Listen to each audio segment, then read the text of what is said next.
It's Monday, December 15th, 2014, about 8:30. And there's my little darling. Oh, there she is. Oh, she just had some turkey and her Baytril for her urinary tract infection. And as you can see, she has a harness. That's to connect with a support harness that goes under her belly that we put on her when we take her out to go pee-pee, because she has a hard time walking and she has a hard time moving, although she just got up and walked from the kitchen to the dining room not too long ago all by herself. Didn't you, darling? Who's a good girl? Who's a good girl? How was that turkey? And so we have rugs throughout the house. Oh, pieces of carpeting, remnants, all throughout the house. Because when she was more ambulatory than she is now, every time she would walk on the wood floor, she'd slip and slide. So we have all this carpeting, remnants all over. And that's the cover or the carrying case for her stretcher that we put right there on the wood floor so she would curl up there. And here she is again, going back through the dining room. And that's the baby gate, because she was at some point, a couple times she got up in the middle of the night and peed and poopied on this rug. So we decided to put the baby gate up so she couldn't get into this room in the middle of the night.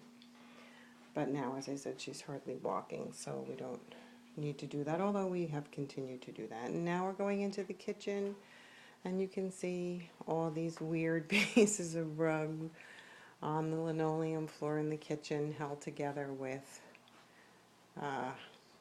duct tape. Looks great, I know. But at least she can stand up without slipping and sliding. And there's the stretcher, which does have wheels on it in case one of us is home alone and we have to get her out of the house without the other person to help. And this is it's called the ginger lead. I'll show you on the box. That's what it looks like when it's all set up. So most of the time we can get her out of the house. You know, we're able to assist her enough that she can get out of the house and out the back door and down the ramp, because the step was just too much for her. It was an 8-inch rise and it was just too much for her, so now she uses the ramp. Sometimes we have to take her out on the stretcher, but most of the time she's able to walk. And this is the meat grinder. And that's the carrots. I just cooked her up some turkey and I'm grinding it in the meat grinder because she has to have a pureed diet now. And over here to her medicine cabinet. This is all her medicines and our records of everything, because otherwise we just couldn't remember and keep track. So we just write notes every day. And her pill cutter, and sometimes we give her her pills in peanut butter. Sometimes we use a pill packet. And her Fortiflora and her special medicine in case she needs it, in case she's ever in a whole bunch of pain, we can just give that to her, and her Valium in case she has a seizure, and her bag balm we've been putting on her nose because her nose is all dry. And there's the turkey I just finished cooking that I was in the process of grinding up. And then going over into the bathroom, and through the bathroom into the bedroom, and you can see all the rugs all over in the bedroom. Oops, I should have turned the light on.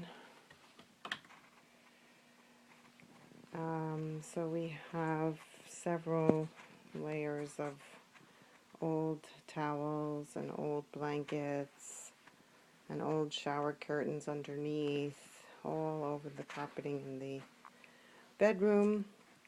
And that's because she was throwing up, and she seemed to like to throw up in the bedroom, so that we don't ruin the carpet, we have this going on.